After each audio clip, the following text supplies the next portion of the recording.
Tengo dolor de estómago.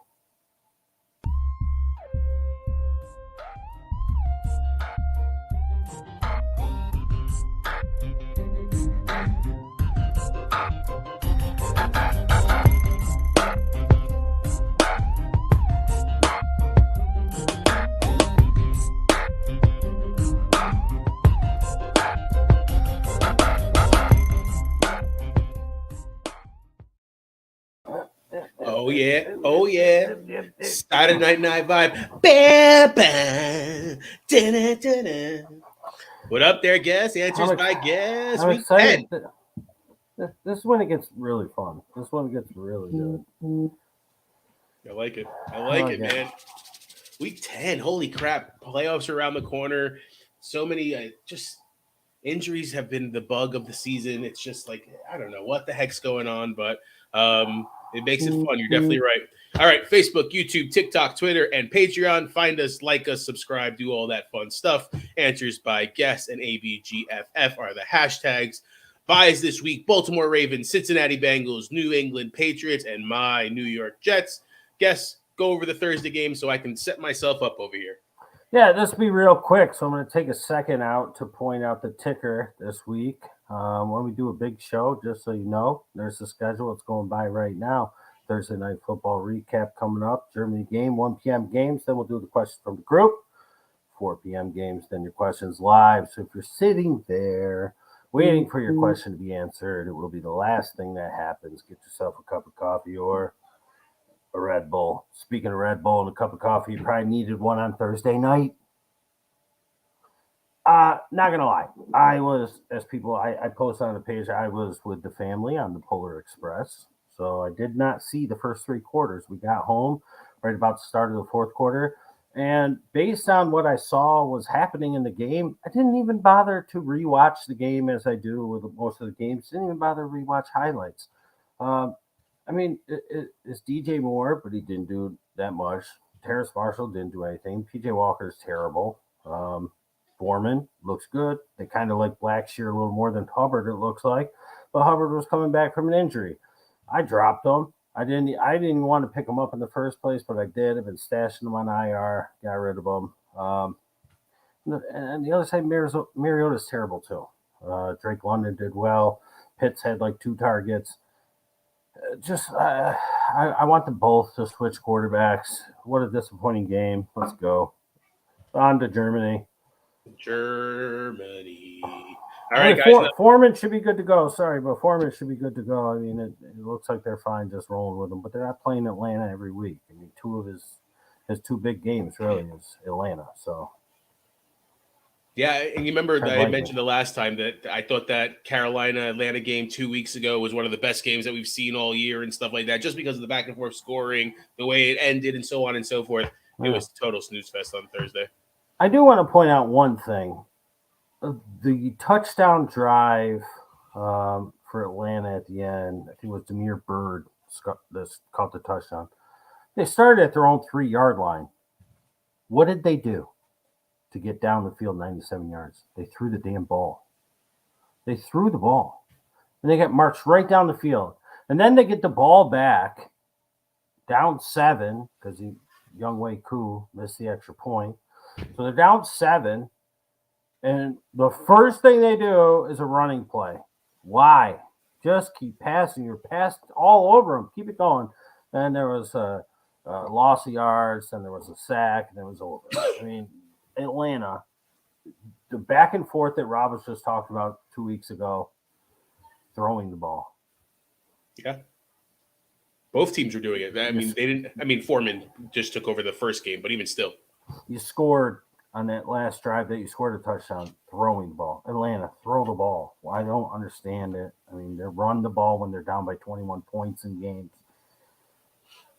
it was nice. It was Drake London who caught the touchdown, wasn't it? He caught the first The one, first one. and then It was nice to Bird see him was catch the a last touchdown. one. Yeah, it was. All right, going Germany. Seattle Seahawks at the Tampa Bay Bucks. Starting with Seattle. Saw Noah Fant come on a little bit last week, but Lockett and DK with the touchdowns. Are we comfortable starting those 3 guys, or do we still kind of stay away from Fant? A lot of Geno questions with some because of the bye weeks and quarterbacks being out. Is this a good Geno week to start against this Tampa Bay defense that hasn't played well? That Tampa Bay game, you only had to watch the last 45 seconds. I think you had mentioned on Tuesday, I was talking to my dad about it. He's like, he gave him too much time. It's Tom Brady. You can't give him that much time. Mike Evans seems like he is going to play. A lot of people down on Godwin. I don't know. I mean, Godwin has been productive. He hasn't gotten touchdowns or anything like that. But in a PPR league, I'm okay with Godwin. Yeah. And then talk about the Lenny and Rashad White. Yeah, I mentioned on Tuesday, talked about Cup sliding. I said, that's it. They're going to lose this game. And then once the Bucks scored, I said, it's going to turn the season around. I think the Bucks are going to fly high on both sides of the ball in this one, offense and defense. First game in Germany, right? I heard I think it might have been Brady that said it, 3 million people on the list for 67,000 tickets. So people want to go to this game. That's kind of insane. Giselle, is she German? No. Sounds German. Bunchen? Giselle? I don't know. But if she is, I mean, it's a nice little storyline. Will they be Team Tom or Team Giselle after this breakup? Will they stick with their native? If she is German, maybe she's not even German. Maybe I'm talking out of line here, off the hip. She's Brazilian. Not even close. Okay, Bunchen just sounds German, though, doesn't it? Doesn't sound Brazilian. Generation German Brazilian. Okay, very cool. Anyways, I think the Bucks are gonna be fine on offense. Godwin's gonna finally score a touchdown. I think Leonard Fournette is gonna have a game in this one. You know, I don't like Leonard Fournette for whatever reason. I loved him in Jacksonville, but for whatever reason, he came to the Bucks. It was just like he had his big year last year. Year before, he was good. Once they got in the playoffs, especially. He's done nothing. But I think White coming over the sideline being like, dude, we need you. Like, keep your head up type of thing. I think Foreman's going to have a game. I think Brady, or not Foreman, Fournette. I think Brady, you know, that's veteran. Brady loves Lenny Fournette. And I think he's going to do what he has to do to get him going. He's been catching balls. He just hasn't been able to run through holes. So I think Foreman is worth I keep saying Foreman. Fournette is worth a start in this one for sure. And Godwin's fine. Tight ends, unfortunately, they have 3 of them, essentially. Otten's the best one. I think Brate's back. Rudolph, I think, is still trotting around somewhere. But Seahawks aren't that good against tight ends. And that's why I kind of think it's going to help Godwin a little bit because he likes to play over the slot. So I think that's good to go. I'm not worried about him at all. The Seahawks, I'm a little worried about. They've been on this, this high rise way over expectations. And I think like the Geno play in this game with the Bucks coming off the win they just had, their defense, this stadium, I'm going to guess. I mean, we know that Hendrick is in Germany and Hendrick's a big Seattle fan. So maybe there's a bunch of Seattle fans in Germany. So maybe they'll have a sort of home field advantage. But you have to think that they know who the heck Tom Brady is. And they probably are like, he's the American God. You know what I mean? So they might be rooting for the Bucks. They might have the home field. It's going to be interesting to see. I'm glad that we get to wake up and watch this. I'm playing DK. I don't see a reason not to because I don't have a better option. But if you do, Lockett's probably going to play. You got to play Walker. But I just think that the Bucks on both sides of the ball, and there's a couple games like this where I just think the offense and the defense are just going to dominate. Kind of get a feeling there's going to be a couple games this week that might be much further apart. We've had a lot of close games. I think we're going to have a couple with big differentials in this. I think the Bucks win this game by 10 plus. I think that I don't like it, but I think that their ship is corrected after that comeback. Yeah, I mean, Kenneth Walker, is he kind of like rookie of the year right now? I think so because they have the best record. Otherwise, it would be Dameon Pierce or Olave. Or Olave was going to be my other one. But both those teams have losing records, so right now it's got to go to Walker. I don't know. Yeah, it's interesting, man. I mean, the kid Sauce. He just keeps on. Oh yeah, I think Sauce is defensive player of the year, right? I mean, rookie player of the year, but definitely unreal, man. Unreal. All right, let's go on to the first game here on the 1 clockers. New Orleans Saints at the Pittsburgh Steelers. New Orleans looked flat. They got lucky with the touchdown to Juwan Johnson at the end where I don't know what the hell happened. Why push him out of bounds? And then the other guy didn't go after him. But anyways, very disappointing as far as number wise for Kamara. Olave, they had tons of targets, not a ton of work. Dalton's kind of rocky now. Do we see Winston come back in? Let's talk about that situation. On the flip side, there's a lot of talk that Warren's getting a lot more love this week, and they're going to start coming off the bye. And Najee, if he doesn't put it together, is it smoking guns saying, "Hey, we're going to bench you and give more work to Warren to kind of maybe push Najee forward a little bit more"? As a Najee owner, I'm kind of hoping that. So talk about that, and then can we trust our wide receivers with Pickett? Yeah, I've been eyeing this game, Rob, as you know, because we were texting about it last week. But I've been eyeing this game for about 3 or 4 weeks because I have 2 positions that have week 10 buys, and when I look ahead, because I don't just look for this week, I tell everybody on Sunday night should be when you start planning for next week. I was planning for this 3 or 4 weeks ago. I was waiting for this game, waiting to see how it worked out, and part of it wasn't really working out. Part of it is Kenny Pickett because I have Lamar Jackson. So I was like, and the waiver wire is kind of thin in our big league, Rob. Yep. But I was watching Kenny Pickett. I'm like, nobody take him, because the Saints defense has been not so good. Lattimore being out, and then Lattimore might have come back, and now he's out. So it looks much brighter for Kenny Pickett. I like the Pickens play in this one. Deontay hasn't really done much. I like him in this one. I like the fact that they at least say that they're going to use Warren more, because using him 25% of the time is not working. So even if you get up to 50%, that's going to help the rush game, which is tough to do against New Orleans, but it's going to help the run game. And that's going to open up things a little bit for Pickett. They're coming off the bye. That was one of the big reasons I was looking at this. Like, okay, the offense doesn't look too good. Defense doesn't look good. But they got a bye week to get things right. Saints have been floundering. I was like, everything, perfect storm coming together. That's why I picked up Pickett. And that's why I picked up this week's guesstimator. The Pittsburgh defense.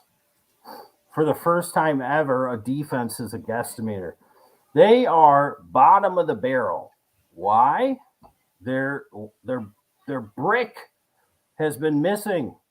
But I have been very closely watching his return, and he is coming back tomorrow. Mr. TJ Watt will be back. Now, shortly after I told Rob, I was like, hey, at first I was like, let's go with Kenny Pickett. I say, you know what? No.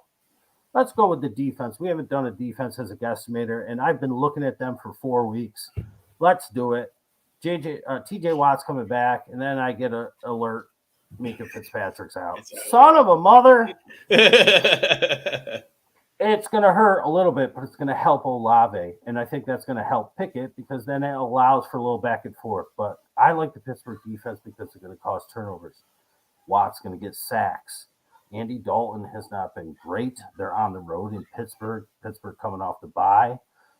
Look, all you got to do is look at what they did week 1, the only game that they had TJ Watt. They were the top defense. Now he's back. They're playing against a Saints offense that's sort of floundering. I think he fixes everything. Much like it was when Minka went out a few years ago when they made the trade. When he was out, the defense stunk. He came back much better. So I'm hoping that the guesstimator at least comes through, because listen, this is a week where Baltimore, the Patriots, right, are on bye. Jets, people have been using the Jets, right? Yeah. So, and who's the other one? I don't remember. Ravens. Bengals. Ravens, yeah. So it's pretty decent defenses. You're probably looking for something. I'm thinking the Pittsburgh defense is an absolute smash this week at home, off the bye, whether it's Dalton or it's Winston. Now, does that mean I don't think that Taysom Hill's going to have a bounce back? No. I think Taysom Hill's probably going to bounce back from what he did last week. He can't be worse than he was last week. I think Olave will be fine. I think they can lock down Kamara. I think they're going to force turnovers and get sacks, and that's what I like. So the 3 big Saints, I'm fine playing them. We'll see what Landry's all about. If you're in an absolute pinch, maybe there's probably a better guy out there. I worry about him getting through the whole game. This has sort of been his life over the past 3 or 4 seasons with Landry. But Pittsburgh, I'm playing Warren in the ABG League because I've been decimated by injuries. Otherwise, I don't know if he would go that far. But I would probably play him over Harris at this point just to see what's up. Or maybe they lit a fire under Harris. We'll see. But Kenny Pickett, I love if you need a quarterback. And the Guesstimators, a defense for the first time ever. They're going to smash tomorrow. This game, much like the 9:30 game in Germany, I think offensively and defensively, Pittsburgh is going to win this one by 10 points plus. Interesting. You're right. I think they've even mentioned it a bunch of times that the spread in between the games have not been, I mean, not the actual spreads that gambling wise, but as far as spreads as to what the final score is, has not been that big. There hasn't been that many dominating games that we've seen. All right. Next one here, Minnesota Vikings at the Buffalo Bills. Minnesota coming off of a win against the Commanders that, I don't know, it was a very interesting game. I thought they weren't going to throw to Hawk that much. He ended up with like almost 10 receptions, I want to say. It was him and it looked like Jefferson. Everybody kind of got some love. Dalvin Cook got some love. He got the touchdown. Let's talk about, are we starting everybody against this Buffalo team that possibly could be without Josh Allen? They're saying that he is going to play. They're saying he isn't going to play. Sounds like nobody knows what's kind of going on. But if that is the case, are we comfortable playing our Bills if Case Keenum is your starting quarterback? And who would we look to then for the Buffalo side? I mean, obviously in Minnesota, you got to play the big three. And the big three includes TJ Hawkinson for me at this point. I mean, 9 or 10 targets last week, caught every single one in his first game with them. He's their number 2 option at this point. Yeah, Thielen had a pretty good game. But you're playing Jefferson, you're playing Hawkinson at tight end. And you got to play Cook. So that's about it. If you have to play Thielen, okay, don't like it, don't hate it. But the Buffalo defense is the Buffalo defense. Case Keenum is, this sort of a revenge game, right? Isn't it? I mean, it is. Yeah. Speak. I mean, that's where he had his best year was with Minnesota. Right. So, I mean, he's a good enough backup quarterback. He's serviceable. I don't think it really downgrades Diggs. I'm not sure you can even downgrade Davis as much at this point because he's so boomer bust. He either has an 80-yard touchdown or he has 8 yards for the day. It's kind of ridiculous what's happened to him, but that's pretty much what's going on. I think Buffalo, they got Cook a little more involved. We'll see if they get Hines a little more involved this week. I think you might see them try and run more. But Case Keenum's got an arm, and all he's got to do is get it to either one of those guys in space, and they can take off. The Vikings defense has been okay.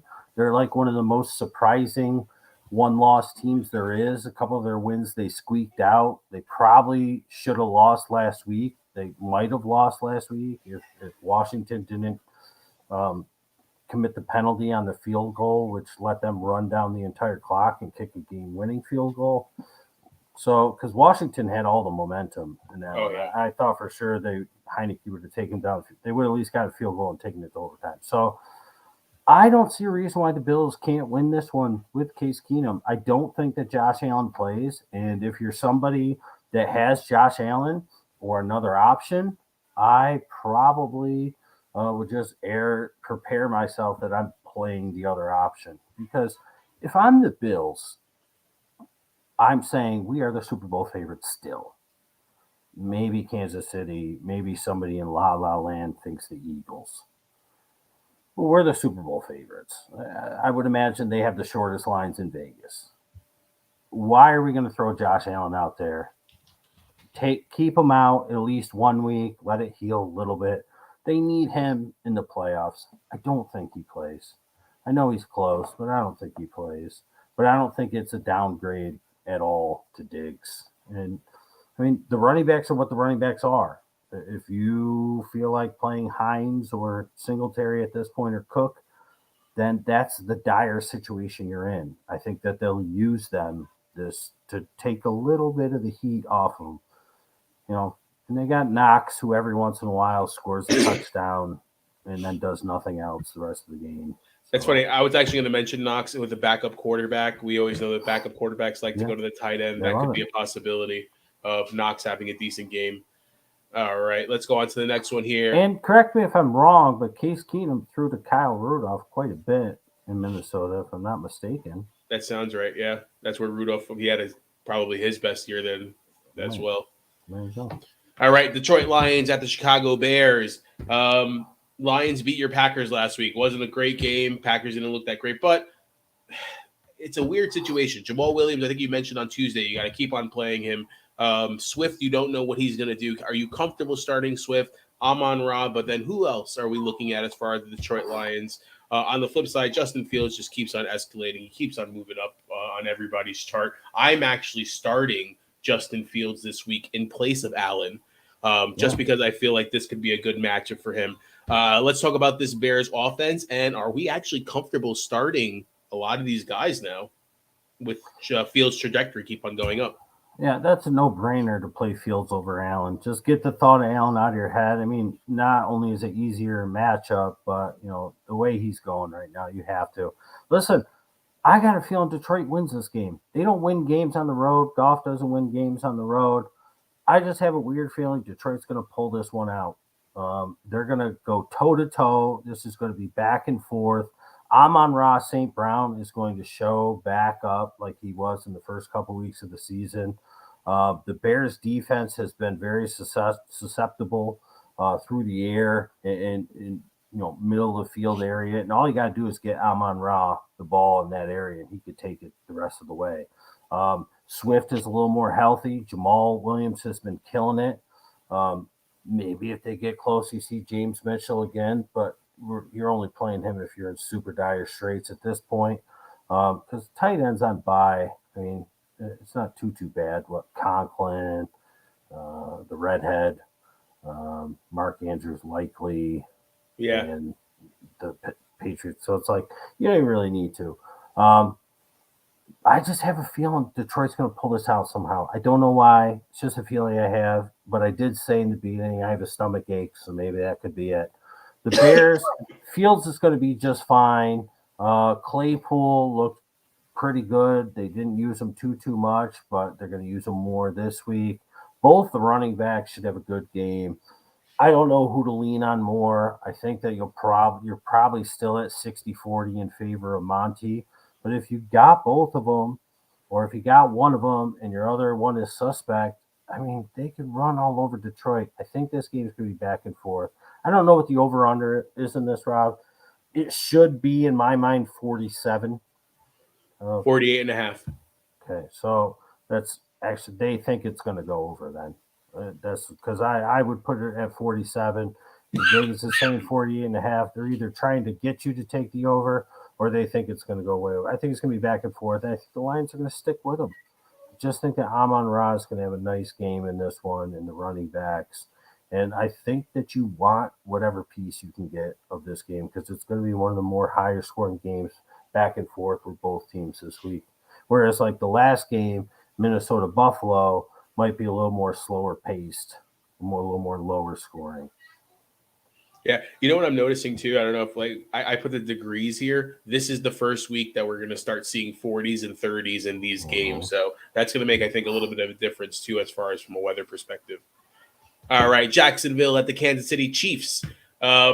Jacksonville looked okay against last week against the Raiders. ETN still, you had even mentioned on Tuesday, you called it. It's been a few weeks in a row now that 2 touchdowns, the over 100 yards.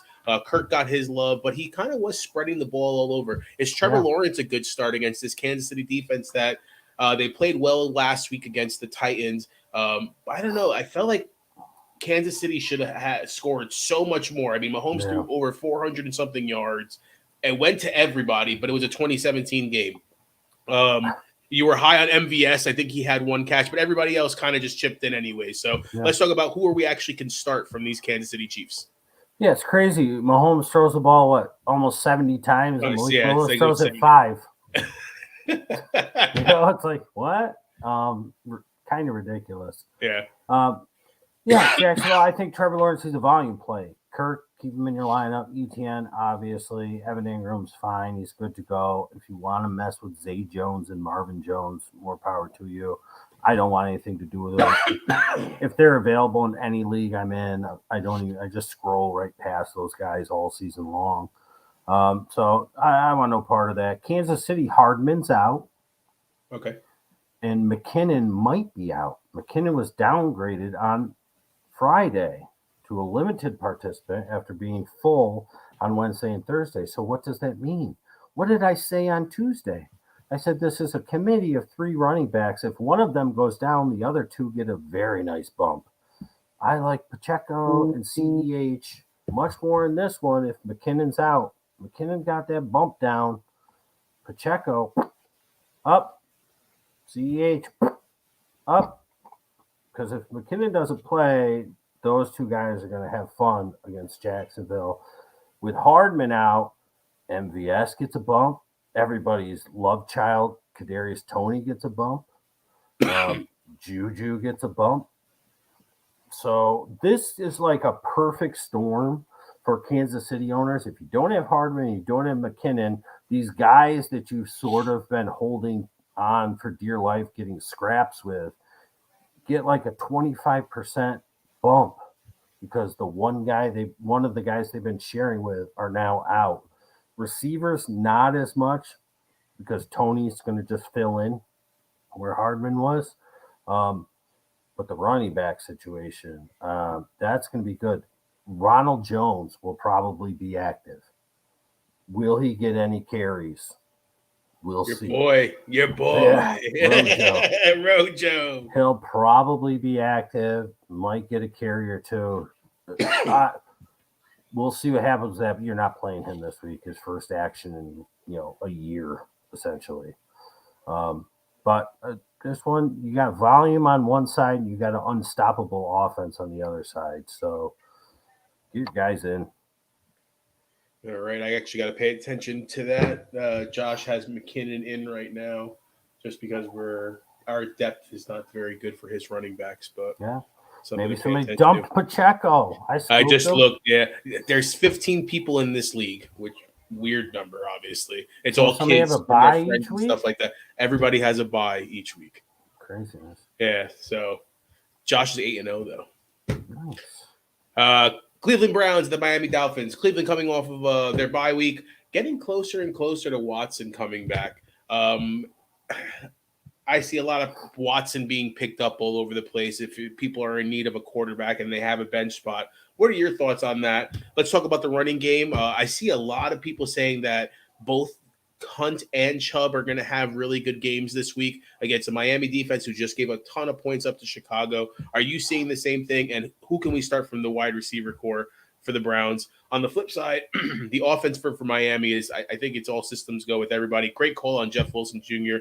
getting some love. Do we continue to see Mostert and Wilson Jr. kind of having a decent more split now than we did the first time around? Yeah, if you're just joining us, welcome to the big show Saturday nights. We got the early game in Germany tomorrow. So we're doing all the game breakdowns and the questions all in one show tonight. Peep the ticker down below. Right now we are doing the 1 p.m. games, and we're going to answer the questions that we're posting in the Facebook group, then get through the 4 p.m. Then we'll answer the live questions. We are not ignoring you. Yeah, I've been saying for a couple weeks back to the Halloween game with Kareem Hunt, that was a showcase, and the weeks before that they were sort of holding him back because they're like, okay, we got to keep him healthy because we're going to try and trade him, so we're not going to give him too much burn. And then Halloween night we showcase him. He did okay. They gave him way more volume than he had been seeing. I think if you combine like the 3, 4, 5 games before that, he surpassed it in that one game. Then they go to a bye. I think they're going to unleash Hunt. There's no sense. They're not going to have him next year. They couldn't trade him. He's going to go somewhere else.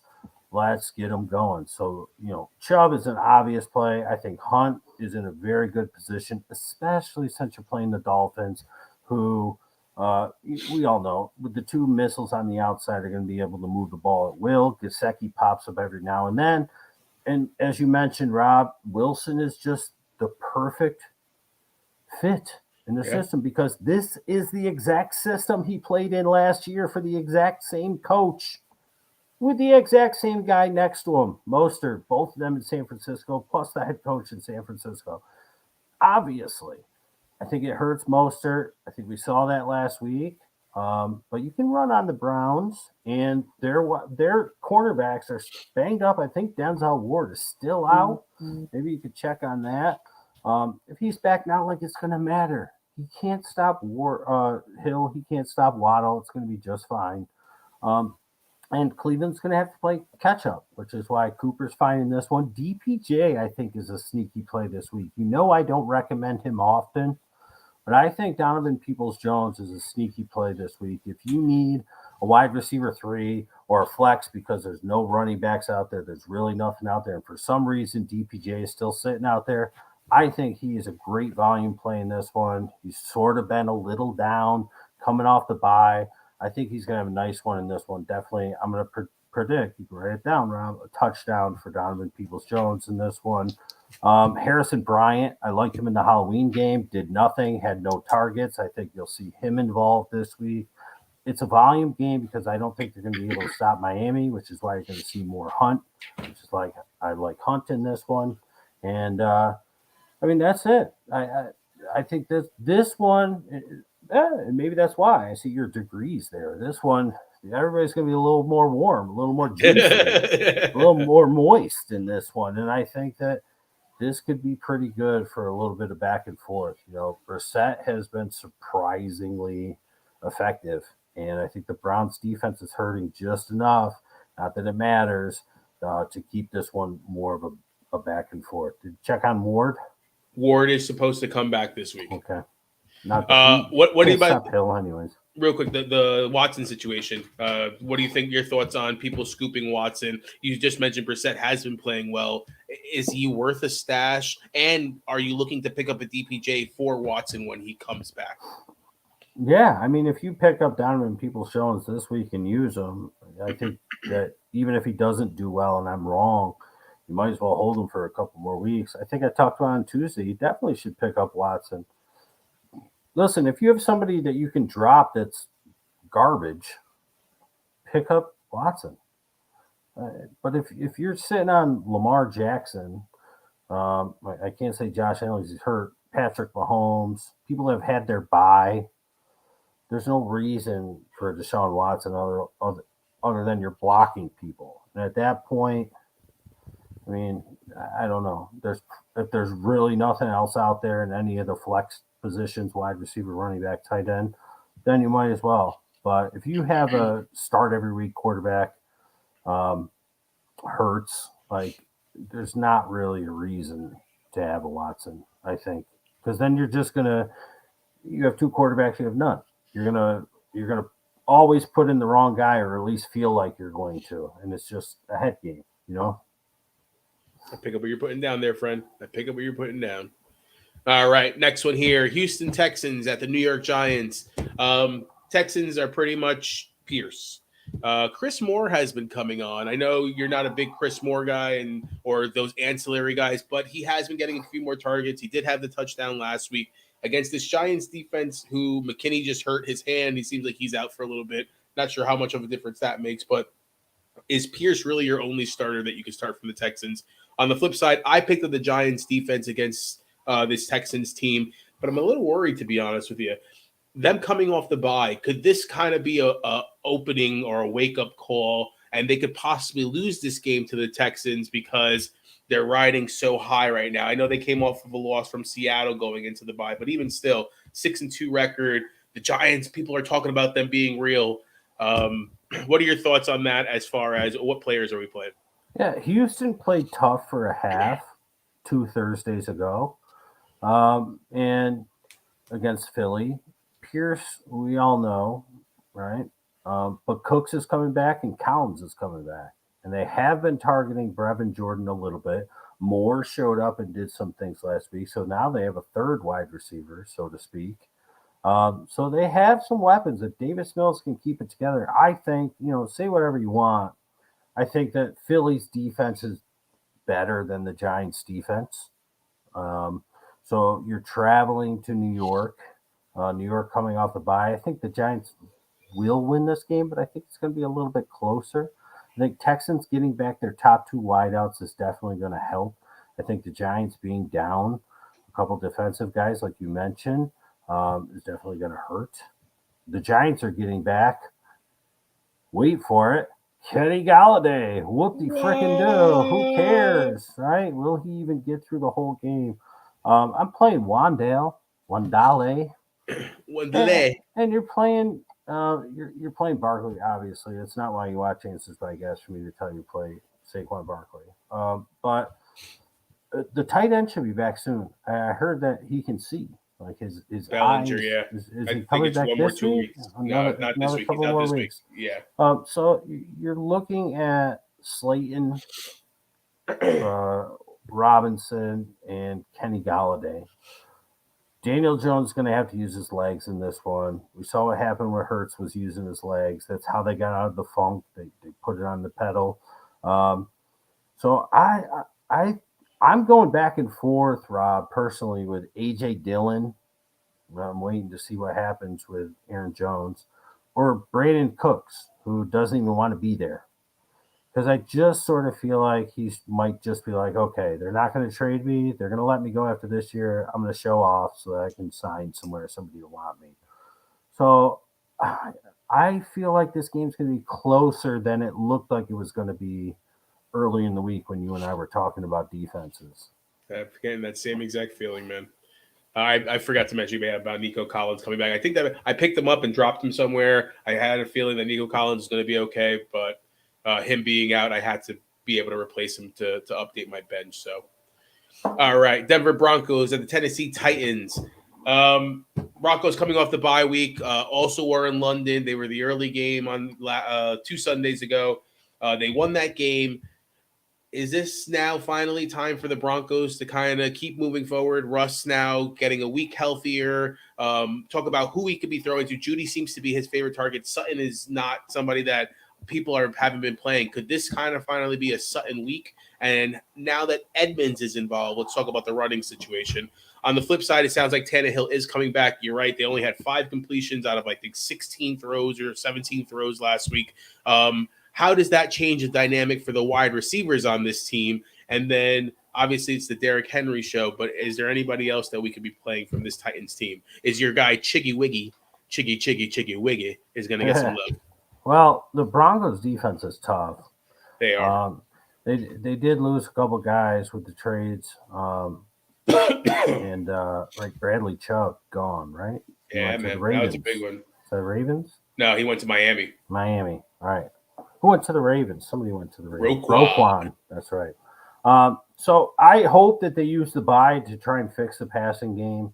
The Titans can't stop the pass, and they're pretty good against the run. That's kind of the reason why the Chiefs did what they did last week with Mahomes throwing so many passes. So the Broncos are going to have to, Russell Wilson's going to have to open his damn eyes, frankly. Sutton, fine, play him. I would. Judy, yes. Dulcich, love him. I'm actually playing Dulcich this week over another tight end I was just telling people to roll with all throughout the week, the season. I know there's a couple questions about it, so I'm playing him over Taysom Hill as of right now. I do think Taysom Hill has a pretty decent game. I'm worried that it's going to be a mistake. I'm worried that Taysom Hill could do a few big things, and I could shoot myself for it. But I'm going with Dulcich. Tennessee's one of the worst teams against tight ends. He's done nothing but be productive since he finally got to play for this team. So I love Dulcich in this one. And the running back situation is like Boone was gone. Okay, so now it's just 2 to worry about. Then they trade for Edmonds. I think Edmonds is going to be pretty involved. I think he fits in perfectly with this team because while Latavius Murray can catch passes, he's pretty good at it. And Melvin Gordon can catch passes. He's pretty good at it. Used to be really good at it. Chase Edmonds, that's his game. And Russell Wilson needs to get the ball out of his hands quick because he's having trouble seeing. So, I mean, it was something that they were doing with Javonte. Javonte was catching a ton of passes early on. He was catching all the passes. Melvin Gordon wasn't. And they're missing the speedy, fresher, younger legs. And I think that's what they got. So I think you're going to see Chase Edmonds sort of become more of like a Javonte, at least in the passing game. So I think it's a sneaky, very sneaky play this week. I was thinking about picking him up. Somebody else just picked him up before we went live. Was it you? So I mean, yeah. my friend All right. So I kind of like him, and we'll see if Russell Wilson gets going. Tennessee, it's going to be tough against the Broncos defense, but like I said, they got rid of a couple guys. They're getting Traylon Burks back. Robert Woods hasn't been able to do anything. Tannehill hasn't been playing. Chiggy had the one big play and a couple big plays the last time that Tannehill played. I think that they are going to open up the passing a little bit in this one because it's going to be tough to run against the Broncos. Yes, they have Derrick Henry. He'll be fine. You're obviously playing him, but I think you're going to get a surprising game out of Burks, Woods, and I don't know if it's going to be my man Chiggy. It might be Hooper, but they're going to be using the tight ends. They're going to be throwing the ball. They're going to be throwing the ball, I think. I think Tennessee's going to open it up a little bit in this one. They've been run, but it wasn't because that's what they really want to be. It's because Tannehill wasn't there. And Willis is terrible at this point in his career as a rookie. Yeah, it's funny. You know who Edmonds reminds me of? Monty Ball. Remember him? Oh, come on. How he kind of was Monty Ball. Monty Ball had a few games where he was lightning in a bottle, where it was the checkdowns like you're mentioning, and he was just pick up those extra yards and stuff like that. I mean, Edmonds could be better than Monty Ball, but there were some games that I remember Monty Ball had. Everybody was like, "Oh my God, we gotta go get Monty Ball!" Yes, and he sucked afterwards. But this could be that kind of disappeared. Yeah, exactly. So, all right. Questions from the Facebook group. All right, let's get through these. There's only 3 4 o'clocks and 2 night games, so we're getting the live questions really quickly. Let's go. Alan, I'm sorry. Live questions will be there afterwards. My bad. Tim B with the question: Herbert or Dak? Herbert Sunday night against San Francisco. Dak against. I don't remember what's on my head right now. The Green Bay. Green Bay. You're right. Sorry. I'm going to go with Dak. Yeah, I think I'm going to go with Dak also. I'm going to go with Dak. All right. Question that you just answered. Dulcich or Taysom? As of right now, I'm going with Dulcich. I do think Taysom, is going to bounce back. Last week was pitiful. I just am going to try and ride the trajectory of Dulcich. Listen, here's what it is. I want to make sure. So anybody with this, there's like 2 or 3 people with this question and myself, and this is how I rationalize it.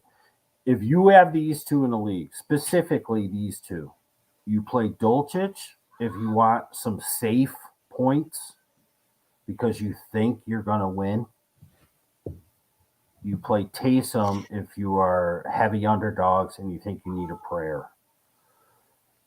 I looked at my matchup and I better knock on wood, but I was just like, I think I got a really good shot this week. I'm going to play Dulcich because I think it's just a little safer.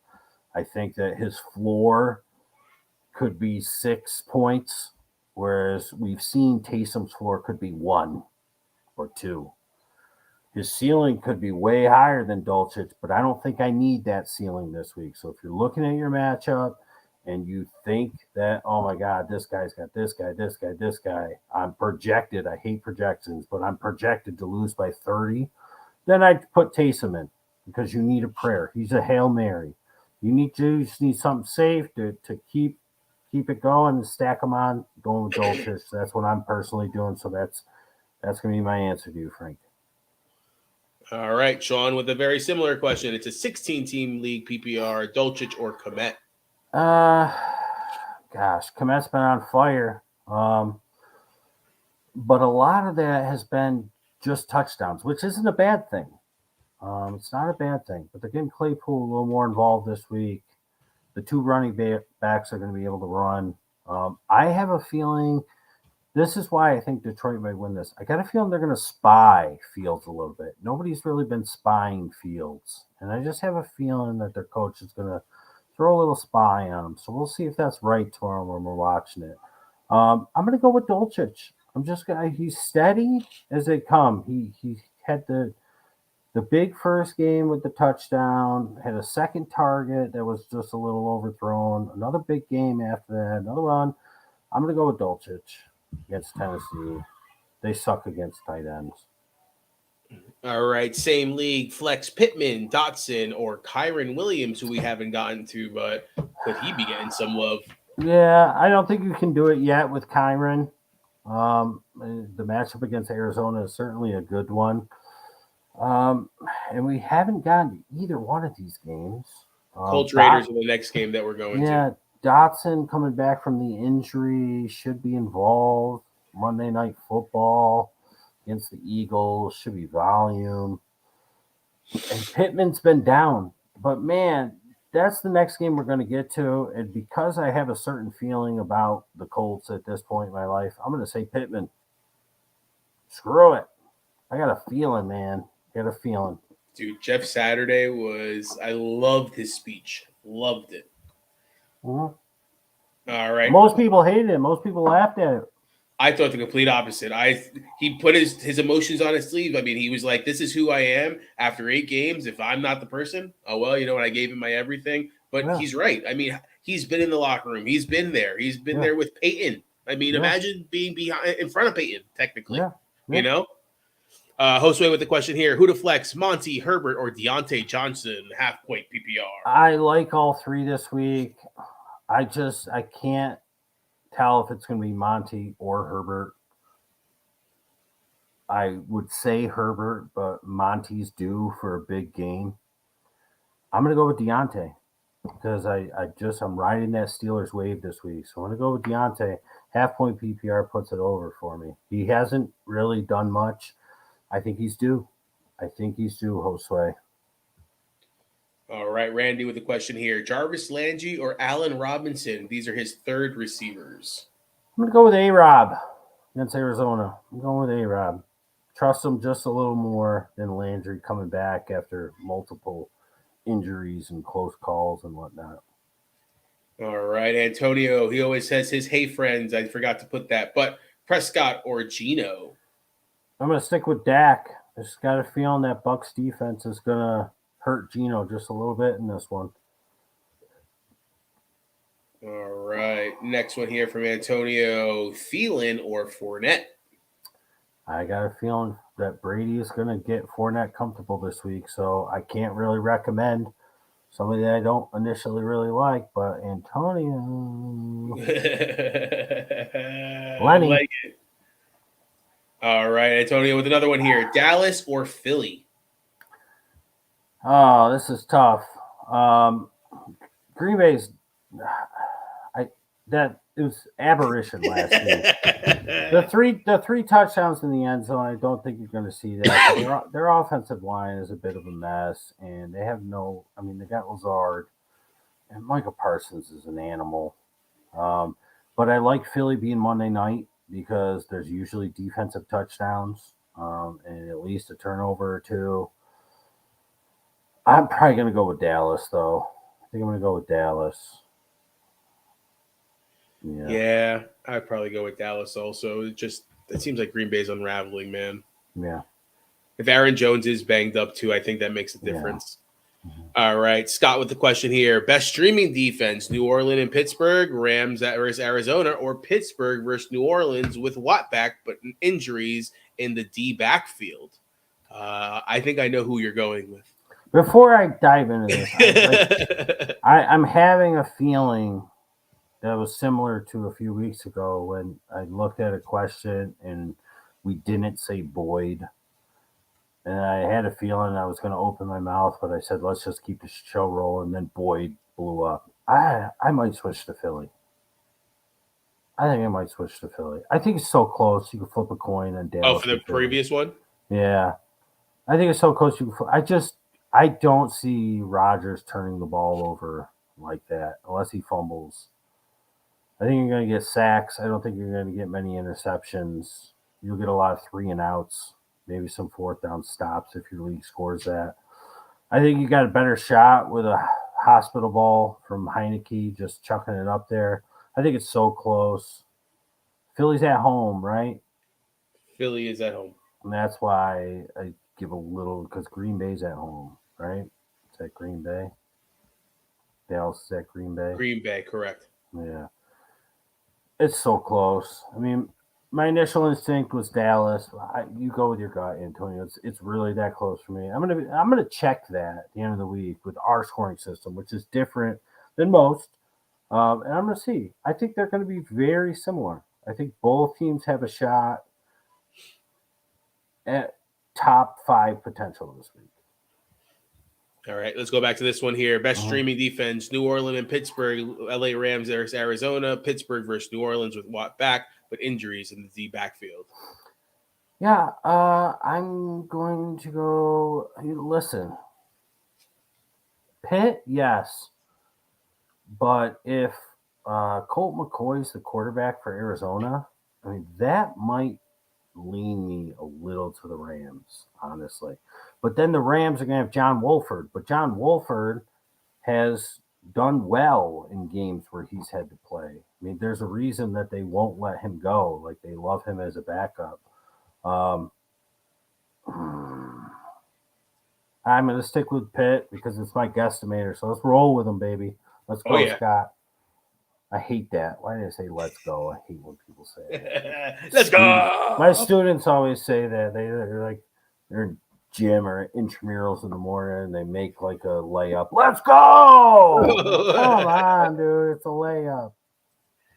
All right, Jeremy, with a question here. You said to ask again this weekend. I'm currently streaming Brady. Stay with him and or drop for Jimmy G. I really like Jimmy G this week. Brady in Germany starts your day off fun. I'll say that much. So uh, let's stay with Brady. He's got that fire. Let's stay with Brady. Let's do it. What do you say, Rob? What would you say? I think you're right that them winning last week is going to spark them. I think, as I mentioned the week before, with the camaraderie of the London games and them be like kind of with Russell Wilson, they're alone together. They only have their teammates and stuff like that. It's funny, actually. My father-in-law told me yesterday. He goes, "I would vote against Brady this week," and I said, "Why?" He's like, "He lost a ton of money in cryptocurrency." I was like, "Really?" I was like, "Yeah, obviously everything happening as far as whatever that news is." But he goes, "I would vote against him because he just got divorced. He lost like $600 million." I'm like, I'm gonna go the opposite.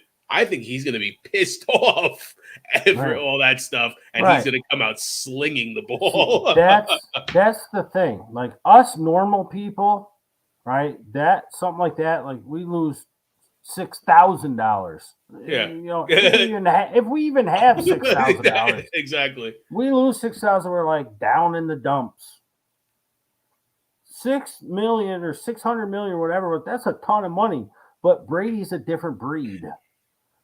He doesn't sulk about that. He gets pissed off about that and riding the high from last week's comeback. I can see what you're saying, Rob. I mean, think about it. He was Look at the way he was hugging the offensive coordinator. With Leftwich. I mean, like you don't see that kind of emotion from Brady. You haven't seen that in years past, where he's in that type of almost in his feelings in a way. Yeah. Like you kind of went him. I don't know. For me, I've always seen Tom Brady more robot like. Everything's plan of action, stuff like that. It's actually nice to see this kind of like Brady. Belichick. Exactly. All right, Jeremy, with another one. I need a defense this week. I'm currently starting the Colts. Just a few options: Cards, Raiders, Broncos, Steelers, Bears, KC, and the Vikings. Steelers. Let's do it. Guesstimator, baby. Let's ride together. Come on. We're all getting in. Another Dulcich question. Is Dulcich where to start over Hawk or Hill? I like Hawk. I think I would go with Hawkinson, but Dulcich is very close, and both over Hill. But the same situation is going to go for you, Jeremy, that I talked about before. If you didn't watch, Taysom Hill is if you need a Hail Mary for me this week over guys like this. If you just need something safe, I think Hawk and then Dulcich are just a better play if you feel like you're going to win this week. And we know anything can happen. It doesn't matter. Because no matter what you think or feel, 2022 fantasy has a different, mindset, a different plan. But I get the feeling that I'm in a pretty good position in the league where I have those two. That I think if I just take the safe route with Dolchich, if you take the safe route with Hawk or Dolchich over Hill, I think that's safe. That's good. All right, guys, remember always like, comment, and share. We appreciate you, our ABG fam. Let's jump into those 4 p.m.ers and those night games now. Yeah. Indianapolis Colts at the Las Vegas Raiders. We were talking about Indianapolis. Coach is gone. Saturday's in now. A lot of questions as to why Saturday's the coach when there's plenty of other people in the running and so on and so forth. Jonathan Taylor's healthy. He practiced in full, I believe, 2 out of the 3 days this week. But Deion Jackson is out. Let's talk about now that Taylor is coming back. They announced that Matt Ryan is healthy, but he's the second quarterback behind Ellinger. How does that change the situation? You just mentioned Pittman. You think you should start him. Let's talk about the Colts that way. And then from the Raiders' perspective, coming off a loss last week against Jacksonville, Devontae came back, though. He had his touchdowns and so on and so on. Renfro out now on IR. Waller out on IR. Could we start a Monroe? Can we start a Hollins? If we need a third wide receiver or a flex position, could those guys be okay plays?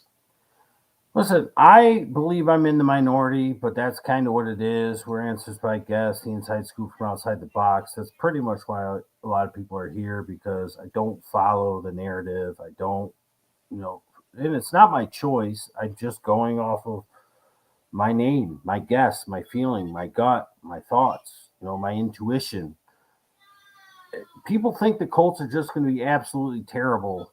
And I think that it's going to be pretty close to the opposite. Listen, last week, saw it coming, forecasted it. It was in the game breakdowns that the Colts are going to get destroyed by the Patriots. Bill Belichick, he's not a rookie, but he's basically a rookie quarterback because he didn't play at all last year. Mm-hmm. He's gonna force him to throw. He's going to stop the run and force Ellinger to beat him, and he's not going to be able to. And that's exactly what happened. The Patriots had a defensive week for the ages for fantasy purposes last week. The Raiders are not the Patriots.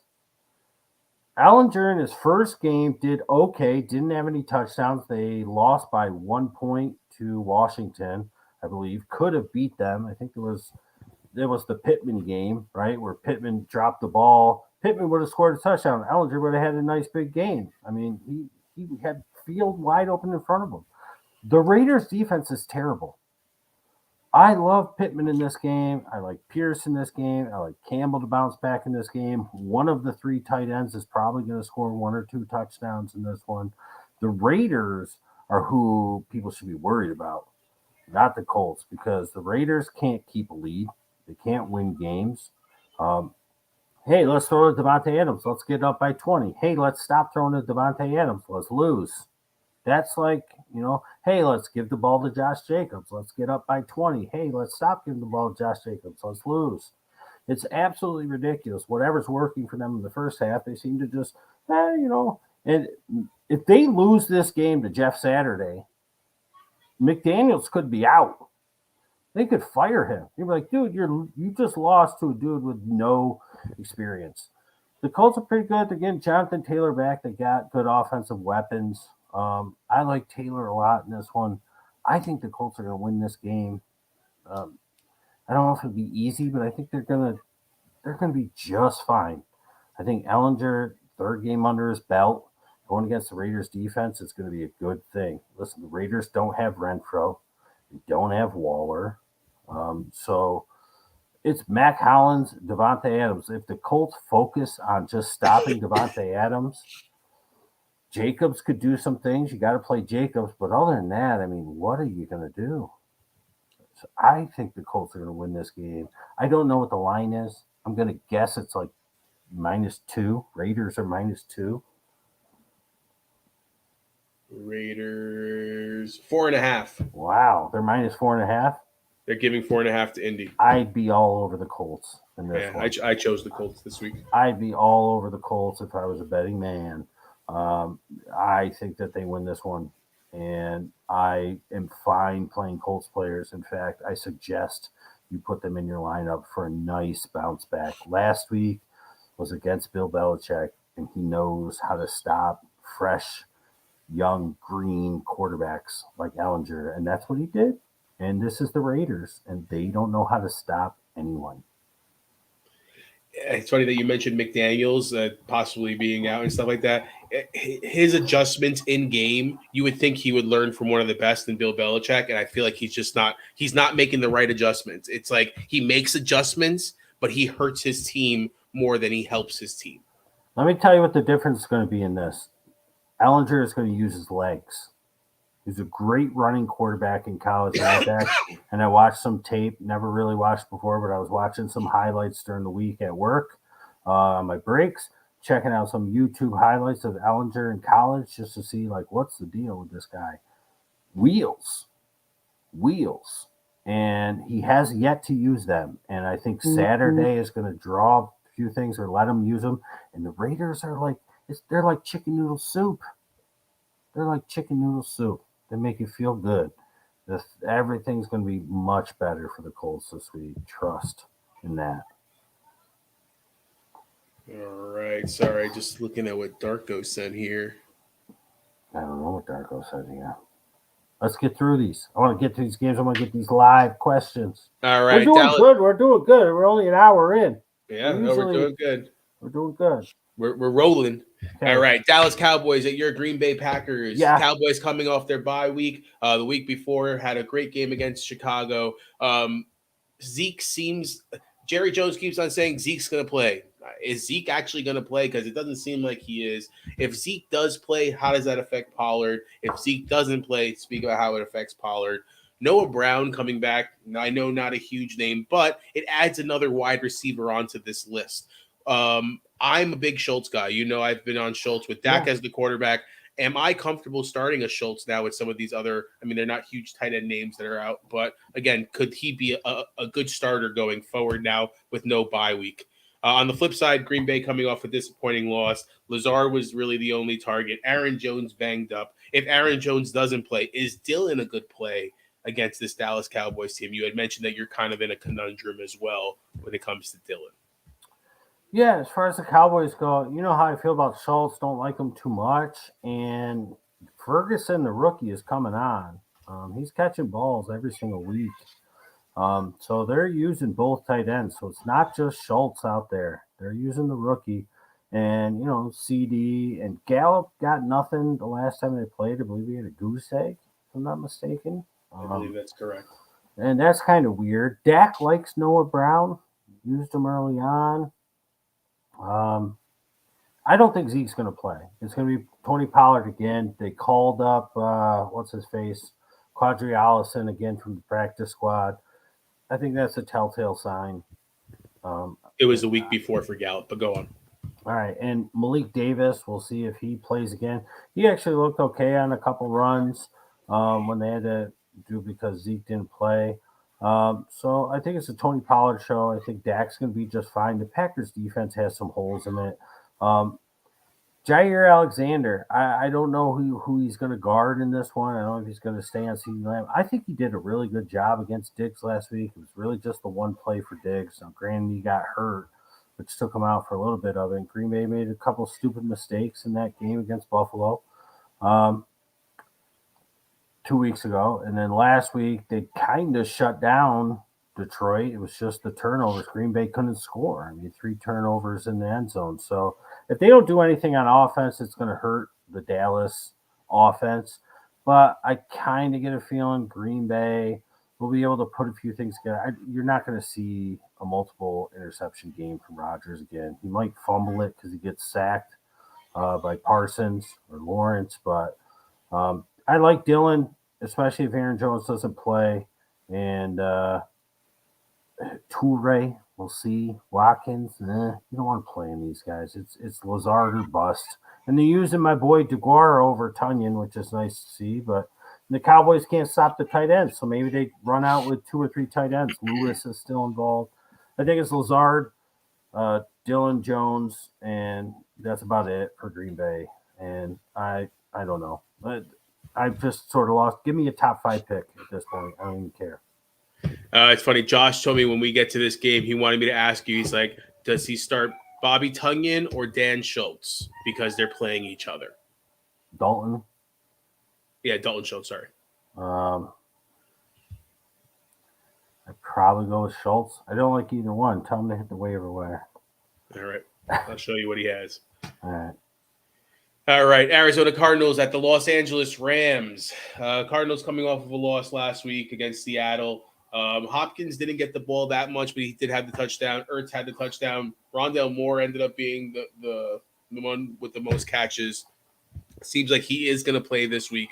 Let's talk about the wide receiver situation against this Los Angeles Rams team that they're floundering so much. I mean, they're not that good. Stafford more than likely could be out, still in concussion protocol. How does that help Arizona defense? And then on the flip side, who are we actually going to play? I mean, obviously you're starting Kupp with what's his name, Kyren Williams now active. Does he actually get the love that we've been waiting for from all of these Los Angeles Rams running backs? And then is Allen Robinson still worth a good play if Stafford is out? Maybe does he actually get the ball more?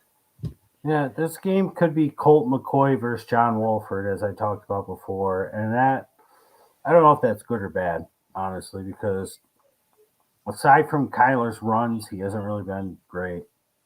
Matt Stafford hasn't been great. So maybe Colt McCoy versus John Wolford will be a blessing in disguise. It probably won't be for DeAndre Hopkins because Kyler just looks to throw to him. Rondale Moore had the big play last week, had a pretty good game. They'll probably draw up some plays for him no matter who plays. So he's a fine start this week. Ertz, can you just get it done? I said sooner or later Trey McBride's going to take over. I still think that's a thing. The Rams are tough against the tight end, but the Cardinals are not tough against the tight end. So I think Higbee gets back into form in this one, especially if it's Wolford. Wolford has decent legs too, but I think Higbee gets back into form.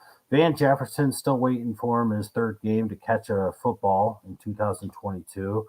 A-Rob had a couple good games, not so great last week.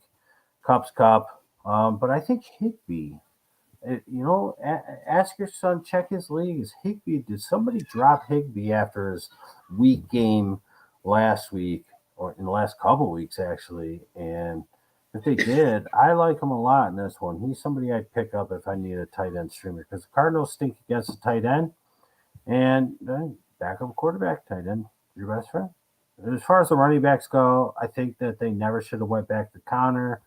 It's okay, right? I wish they would have stuck with Eno and Keontae. I don't want to play any of them, especially if it's Colt McCoy. I think the Rams defense is going to start to get it together. This could be a get-right game no matter who plays at quarterback for the Rams, I think. I think the Rams will win this one. All right. Higbee is not available in his league, but okay. I'll show you who he is. Okay. All right. Los Angeles Chargers and the San Francisco 49ers. Chargers coming off a good win against Atlanta. We talked about the guys. It was going to be Palmer. It was going to be Carter. Are we seeing the same situation here now with Mike Williams out still and Keenan Allen, but against a much better San Francisco 49ers defense? Let's talk about who we can start from the Chargers. Could Spiller get some love? Even though he did a little bit last week, does he get some more as we keep on progressing here?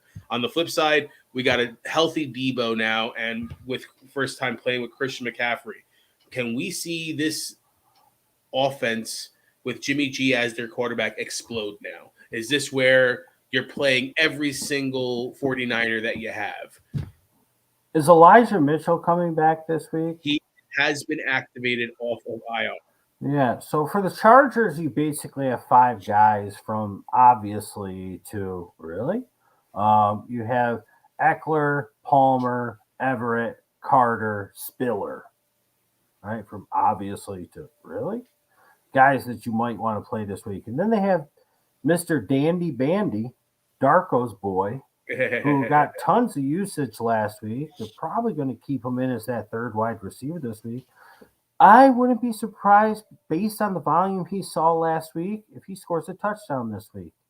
The Niners are getting healthier on defense. They're getting healthier on offense. They're at home in this one, although it's not too far from Los Angeles. It's within the same state, obviously, for anybody who passed second grade geography. But, I think if Elijah Mitchell comes back, I really like Garoppolo in this one, but if Elijah Mitchell does come back, I think that they can lean on the run a little bit in this one. They can lean on the run with not only CMC, not only Elijah Mitchell a little bit, but they can run with Ayuk, they can run with Debo, and then of course Kittle. I don't think Juwan Jennings is going to play. I don't want to play him anyways, or any of the ancillary guys. But those main guys can all run the ball, and I would not be surprised. Although I like Jimmy G in this one because I think he'll be able to move the ball quite easily. They could literally run all over the Chargers with four guys and win crazy. this game and just keep Herbert off the field. So I like Palmer and Eckler at the top as obviously. I like Carter and Everett as solid plays. And I even like Spiller as a really, if you're desperate, play because he got some burn last week. But I think the Niners can just control this game. Herbert has not looked great, and he's got excuses. And the Niners defense is just getting better. So I like Jimmy G, but I'd rather have the other players for the Niners. That's why I kind of went away from Jimmy G and said Brady to whoever asked that question earlier. Are we going to see the first ever quadruple reverse? It's going to be McCaffrey to Debo to Ayuk to Elijah Mitchell. They could. I mean, all four of those guys can score out of the backfield. So it's just like the only downfield throw should have to be to Kittle. That's it. All right. Let's go on to the last game here so we can get to your questions live. Washington Commanders. Washington Commanders at the Philadelphia Eagles. Washington coming off of a decent game against the Vikings. They could have had potential of winning that game, like you mentioned earlier. Heineke did have a couple touchdowns. Curtis Samuel, what a weird play that was. I don't know why they didn't touch him down, but again, the ref got in the way. That's right. I forgot about that. Yeah. Let's talk about this Washington Commanders team. Who are we playing? It seems like Brian Robinson's kind of falling out of love over there. Are we still okay with possibly playing him if we need him in a sticky situation? Is he a really? And on the flip side, it's all systems go, it seems like, for the Eagles. Is this just another win? Or since it's a division game, could this technically be their first potential loss because of what their schedule has looked like? It could. A good friend of mine told me put everything you have on Washington on Monday night. So wow. It's a division game. I don't know what the line is. I'm going to guess it's around 6.5, maybe. Could be more. But I could see this game within 6 or less. 11. Wow. I knew it started with an S, though. Yeah, this game should definitely be within 10 points. I think that's a smart play. Maybe I will put everything I have. No, I won't. But you know what I mean. Washington's got some weapons, and I think those 5 guys you could get away with having in your lineup and probably not even have to worry about Terry, Curtis, Dotson if you must, and the 2 running backs, especially Gibson. They went away from Gibson last week, which was so weird. But I don't understand it. Like you're Gibson is your McKissick. You never went away from McKissick. You screwed us last year when we had Gibson, and now Gibson's your McKissick. He's been killing it. You need to move the ball, but yet you're not throwing the balls to the running backs when you're trying to get down the field. I just don't understand it. So I like them all. Philly's going to be able to score. Washington defense is fine, but Philly's got a ton of weapons too, and you can play all those. You might as well play Goddard, obviously, A.J. Brown. Devontae Smith hasn't done much, so he could bounce back in this one. Monday night seems to be his thing, or these night games. I see Devontae Smith do some things. Miles Sanders, I talked about, I'm worried about. He had a really nice beginning of the season. I've been telling people to trade him away. My guy, Wendell Smallwood, Kenneth Gainwell. I told Rob, I said, hey, I had a feeling he's going to score this week. He scored his touchdown. Scott's back.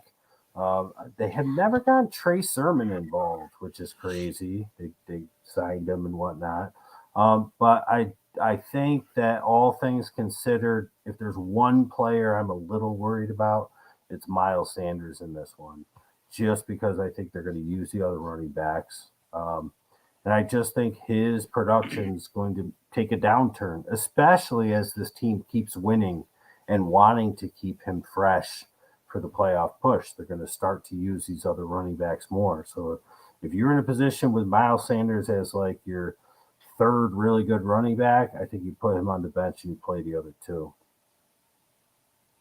Everybody else, I'm going for in this one. I can see this game in the high 20s, no problem. I'm starting Heineke. I have Kyler Murray. Even if Kyler Murray does play, I think I'm starting Heineke. Yeah, I mean, I know it's going against the Philadelphia Eagles, but I'd Monday rather Night have a healthy Heineke compared to a banged up Murray. So he can use his legs, man. And that's what they've been letting him do too, man. McKissick is out too, so hopefully that does help Gibson. I mean, McKissick was out last week too. But. He's all right. IR. We're up to your questions live. Yay, finally. Sorry, everybody. It's happened to me, man. Oh, sorry. All right. Great song. Guesstimator, who it is. Pittsburgh defense. First time ever we use a defense as a guesstimator. I like it. I like it a lot. Foreman is great insurance for Barkley, Eckler, and Chubb. Yes, he is. Sure is. All right. I'm able to come here live for a few minutes. Would you play TB defense over Colts or Titans? Yes, I would. All right. Dulcich over DK in the flex. Yeah, I would. Yeah, that's ballsy. I'm not as sexy though, so. DK's tough to sit. First of all, I'm not playing DK in the flex anyways because he's a 9:30 game, so I'm putting him at wide receiver if I'm playing him, and then putting somebody else in the flex. I kind of would. I mean, I just feel like they're going to get after Geno in this one. He's yet to really face a really good defense that gets after him. They played Denver, right? No, they haven't played Denver. Denver's who I keep seeing those memes about trading him to Denver for Russell Wilson. Yeah. No, I mean, I'm trying to think. They kind of had a little bit of a cupcakey defensive schedule, if I'm not mistaken. I just think Tampa Bay's defense they're on to something this week. And DK could be a volume play. He could do fine. I just think there's no way that Dulcich doesn't have a solid game against a defense that can't stop the tight end.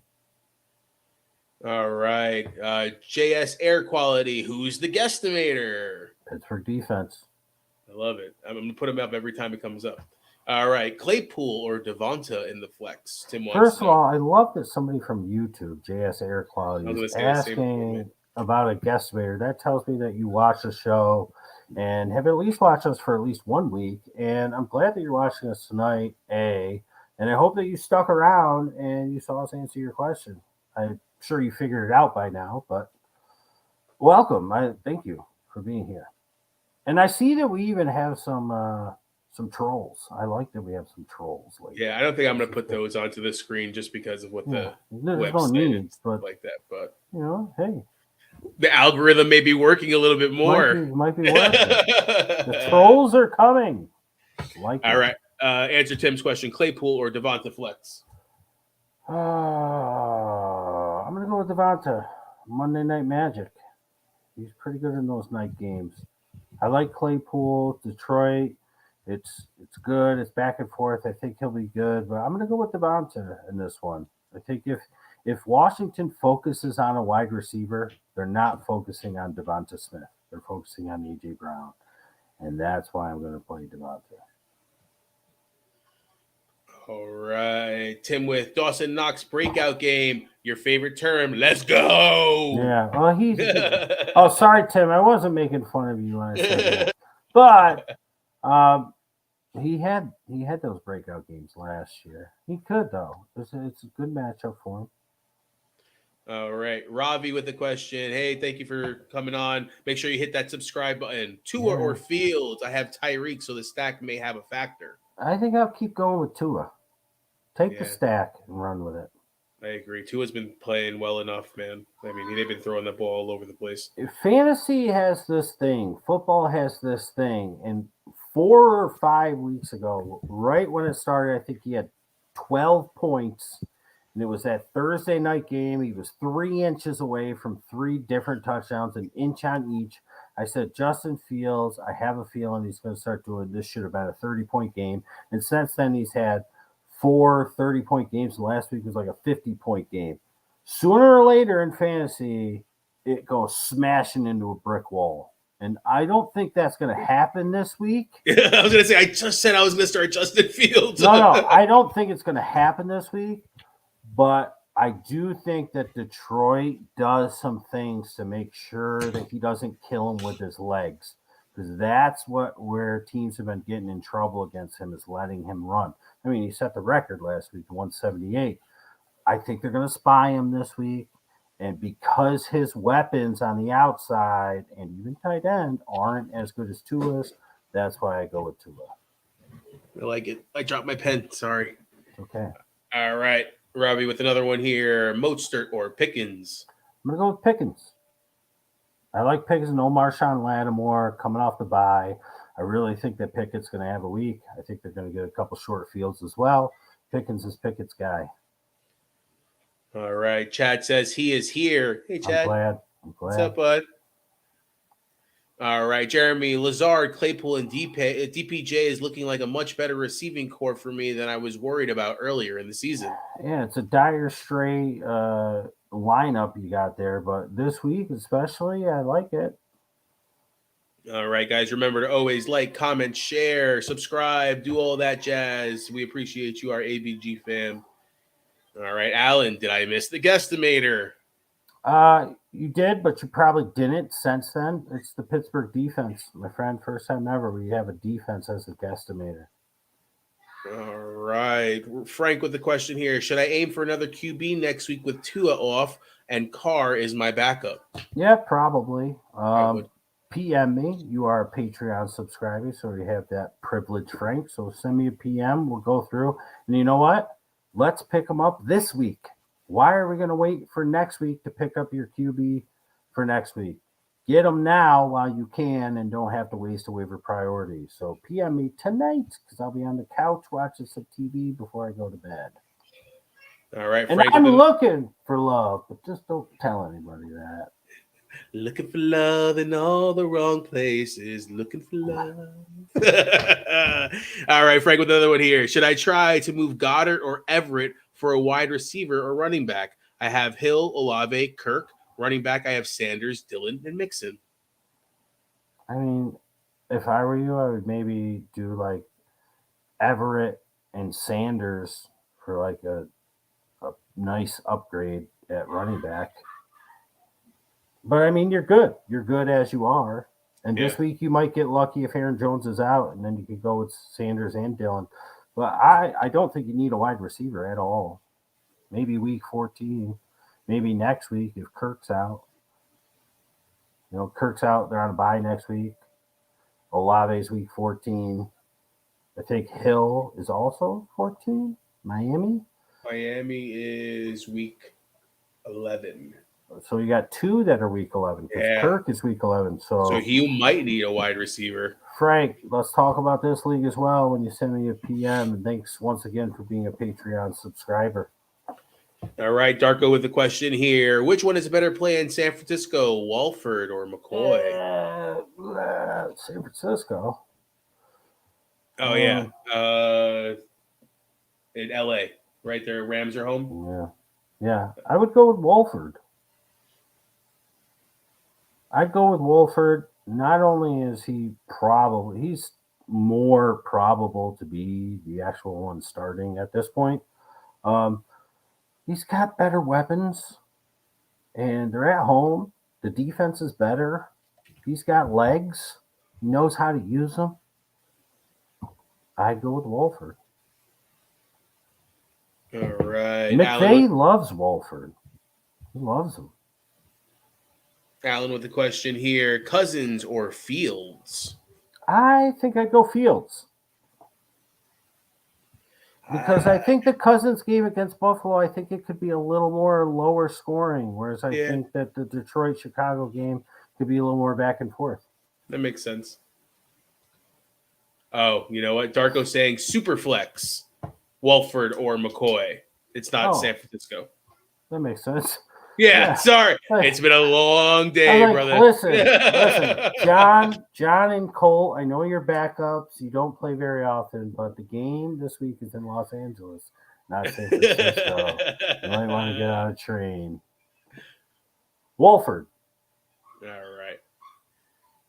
Alan with another one here. McLaurin, DPJ, Sutton, Davis, Wandale, start 2. I'm going to definitely play McLaurin. And it should be Sutton. Same thing with my Dolchich and Taysom thing. If you got to shoot for the stars, go with DPJ.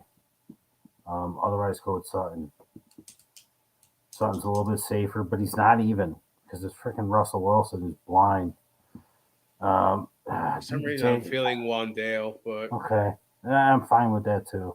The second one is so close. It can't be Davis. Listen, Davis could outscore every single person on this list, but he could also get 2 points. Yeah, I'm fine with Wandale. I'm fine with him. Yeah. All right. Go with that. Darko, Aaron Jones or Jamal Williams, or would you play both and not play Amari Cooper currently in the flex? Give me Jamal and keep Cooper. I'm just worried about Aaron Jones getting hurt again in the game, man. Yep, me too. All right. Davis, DPJ, or Wandale, start 1. Alan wants to know. I mean, it's basically exactly what we said. I mean, I feel like Donovan Peoples-Jones is going to have a game this week. I really do. Wandale's fine. Probably going to get a little more volume. You should at least with Wandale. So it's between those two. Rob said go with Wandale. I'm fine with that. Again, Davis could outscore both of them. But at this point, he's just too boomer bust. And I feel like you got to be a little safer, more than likely, with your matchups at this point. All right. I like this question, but I kind of know the answer already. Jeff Wilson or Kyron Williams? I'm going to go Jeff Wilson. Yeah. I think Kyron, you have to wait and see, man. You have to give him at least a week to see how they're going to use him. Yeah. I think he's going to be their pass-catching guy, but I think they will try and use him on first and second down as well to sort of pound the rock.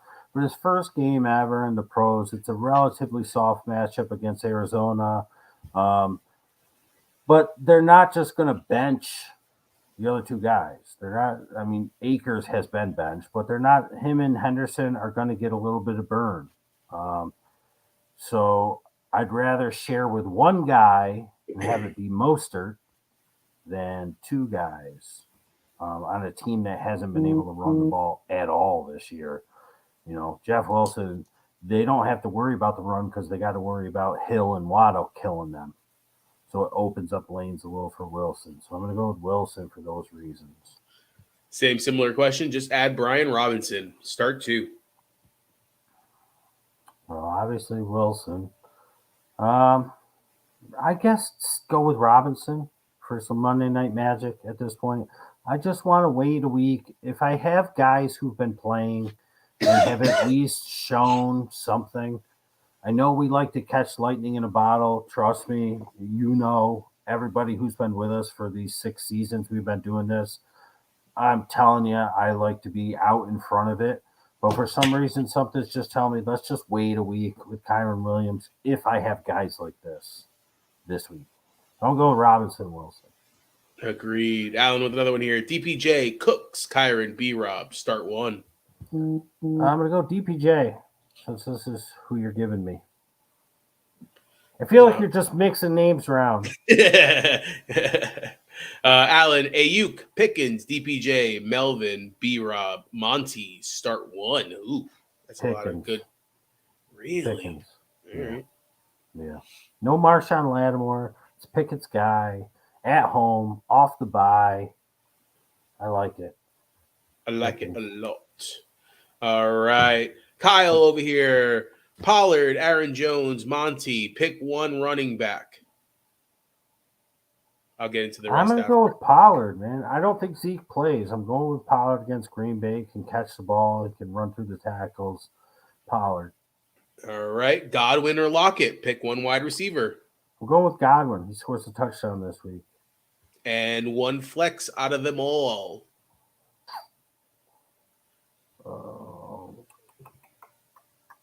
I'm worried about Jones.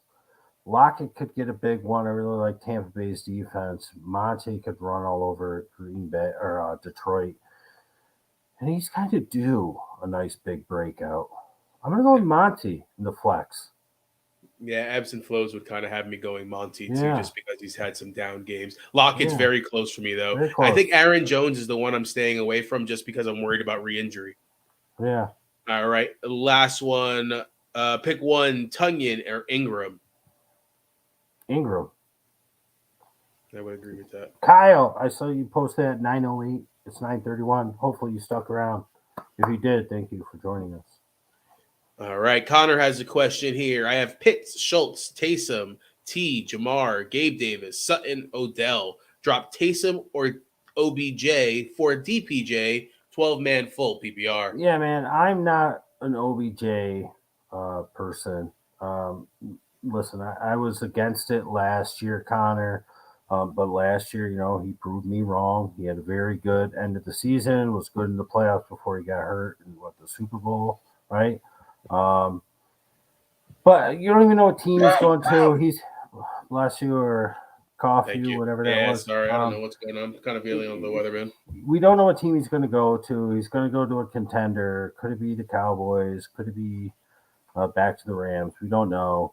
I don't want to hold guys like that on my bench. It's like Keenan Allen. I was telling people, drop him. Like, I'm sick of Keenan. I was telling them 2 weeks ago. I told them again on Tuesday when we did Answers with Guests, halftime adjustments. Every Tuesday we do that show.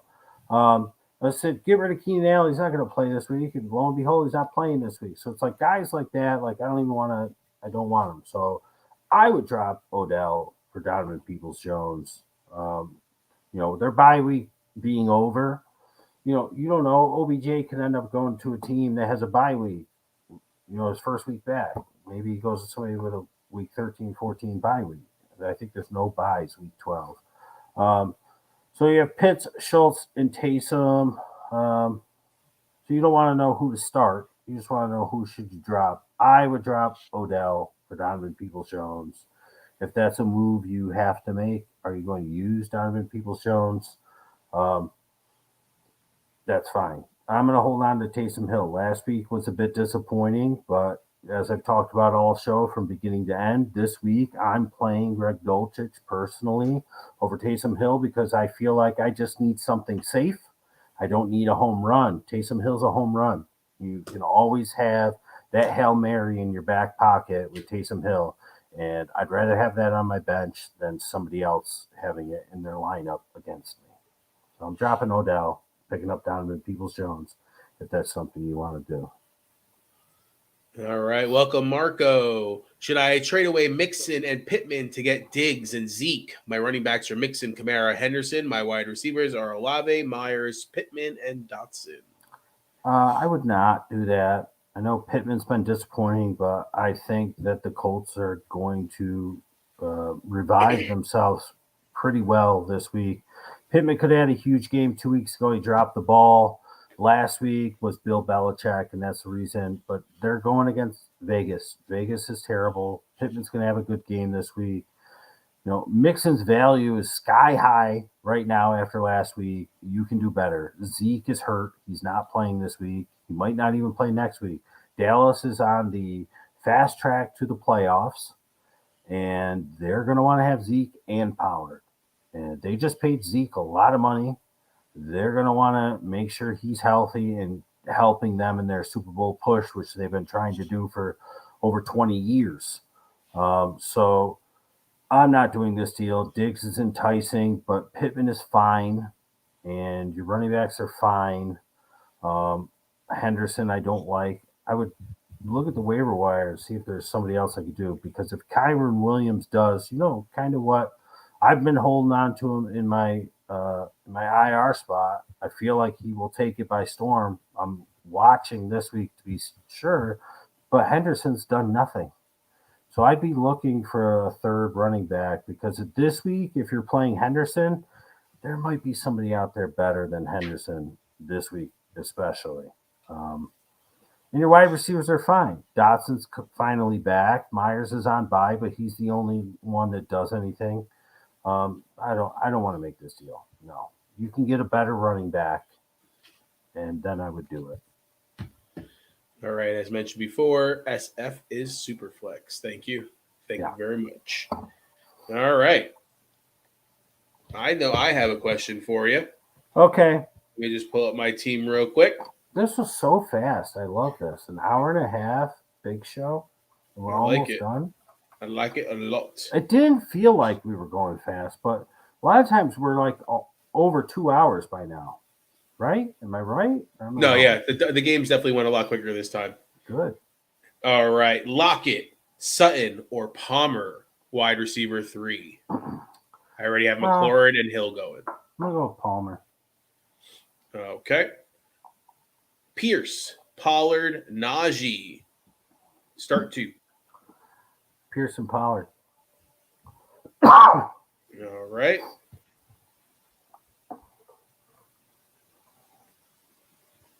Can't trust Najee. He's done nothing, and they're going to give more and more work.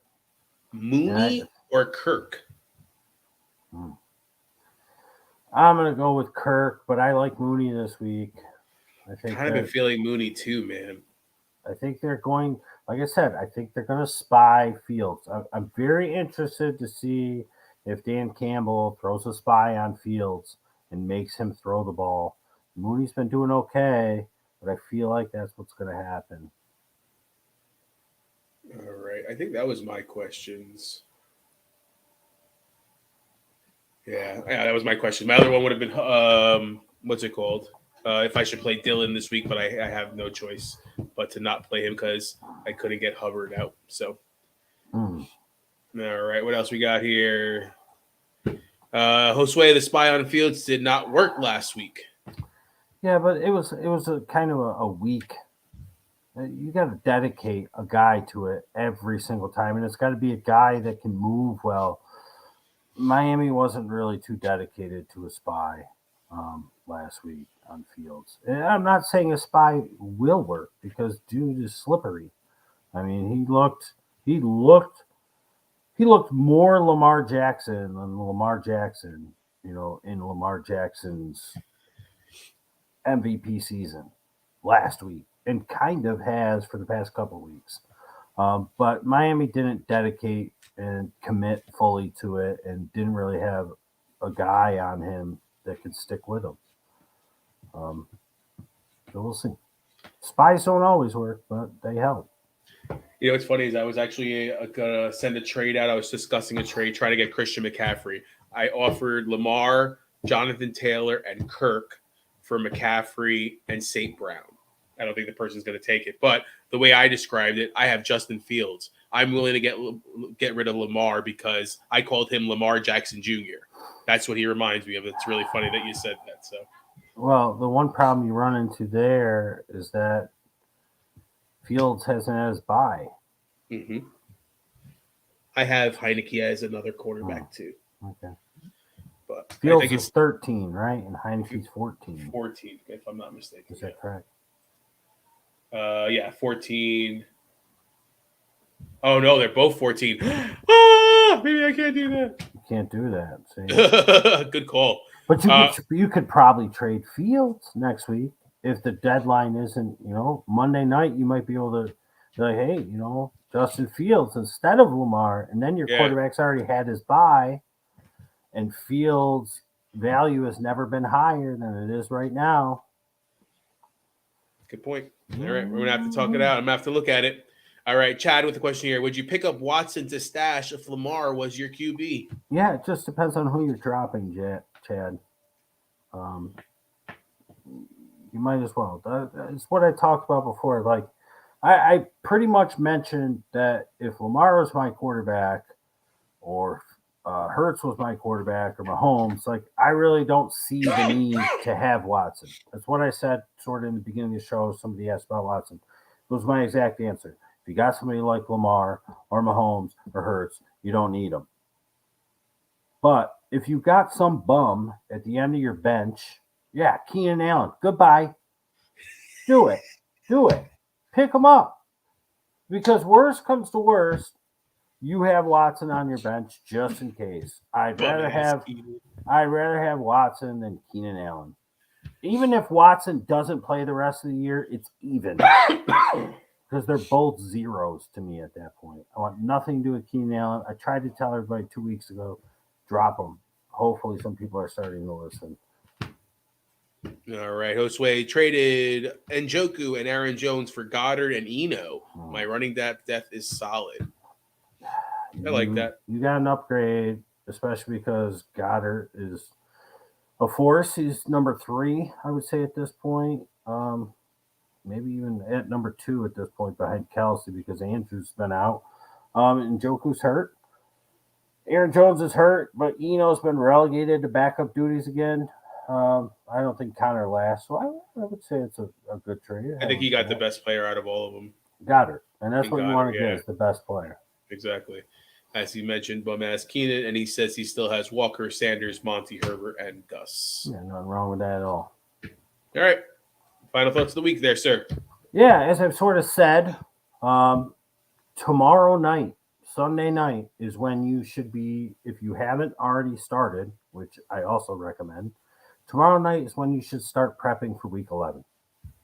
Whether you're winning, whether you're losing, whether you're going to win, whether you're going to lose, you start prepping for week 11 tomorrow night. You look out on the waiver wire.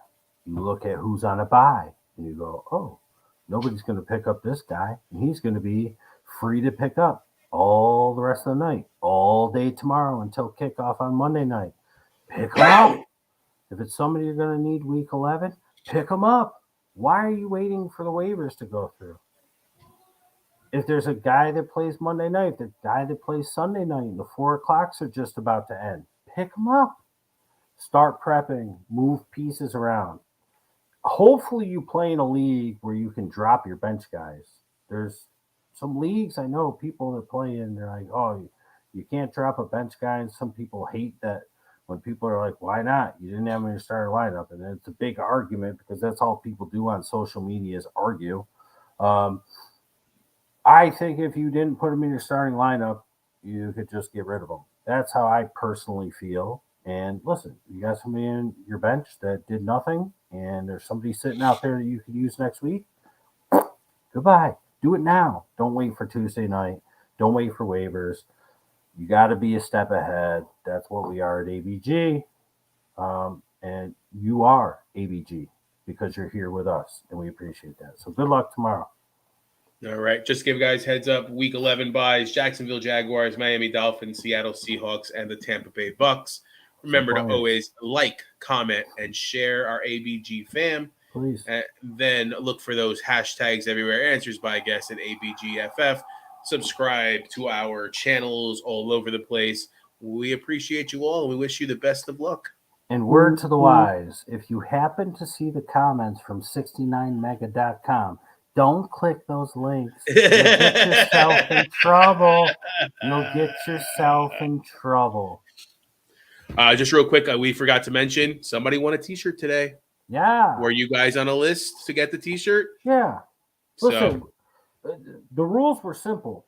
We did it 2 weeks ago where we said it in, I don't know, recorded shows maybe. We're like, hey, if you're watching the recorded shows, guess what? Those Easter eggs are there, guys. Yeah, you got an easy shot. You got to do is PM us, and 5 people PM'd us. And then we did the other show, and last week, it was Tuesday or whatever it was like, you have to like, love, laugh, hate, cry to the actual video and comment. Some people commented but didn't react. Some people reacted but didn't comment. Got to do both. Do both, get you on a list. So it's going to be something along those lines. We're trying to beat the algorithm. We're trying to spread because none of you want to share us because you don't want to share your secret. And we appreciate that. We're flattered. So we got to work around it somehow. So we got to give you free stuff. And the only way we can do that is if we make it fun. So please stay tuned. And if it's react and comment. Make sure you do both because, like, I felt really bad because, like, Dawn, if you're watching this now, she wanted us to veto the random. I know she was just joking, but because she liked the video that Rob shared, she liked the post that Rob shared. She also didn't comment on the video, and you can comment if you don't watch live, and we see it, and it We get those counts. updates. Yep. So if we say that, we're like, hey, we're gonna give away a shirt. All you do is react and comment, even if you watch it 3 days later, until we say, okay, contest is up. You can comment, you can react, and you can get on the list and get yourself a free sheet shirt. So Marty won. We're waiting for him to PM us. Josue won a T-shirt before. A couple people, I think 4 or 5 people got T-shirts last year. Yeah, So sounds right. we're giving T-shirts away. We're trying. We're trying to give you some free gear, some free merch, is what the kids say. All right, Chad stuck one in here. Who would you prefer rest of the season? I think already know the answer, but Everett or Dulcich? I mean, I like them both, to be honest. I'm going to go with Dulcich, but I like them both. I mean, if I could hold both, I've said it many times. There's so many people that are like, why do you have 2 quarterbacks? Why do you have 2 tight ends? I got no problem having 2 quarterbacks. I got no problem having 2 tight ends. If they are the best 2 players that I could have on my team, then that's how it has to be. Like if I got Everett and Dulcich and there's nobody for me to scoop on the waiver wire, then guess what? I got 2 tight ends. Because until a running back or a wide receiver pops up that I need to have, I'm just having them because they're better on my bench than somebody else's. No. Yes, sure. Grab it. I thought you were going to say maybe drop Everett. I said, no, you drop Keenan Allen. You son of a mother. But yeah, I mean, yes, but Watson's a fine pickup too. It doesn't matter. Either one. It really doesn't matter. Everett's more valuable to you now. If Everett has a good game this week, I don't know what your trade deadline is. Maybe grabbing Everett and then trading for something, a 2-for-1 deal, so that you could open up a bench spot to get whoever the heck you want from that perspective too. Yep. All right, guys. Answers by guess. Oh, I love it. Best of luck, everybody. I love it so much. Guess. Best of luck, my friend. You too, man. And all of you, thank you for being ABG. We love you all.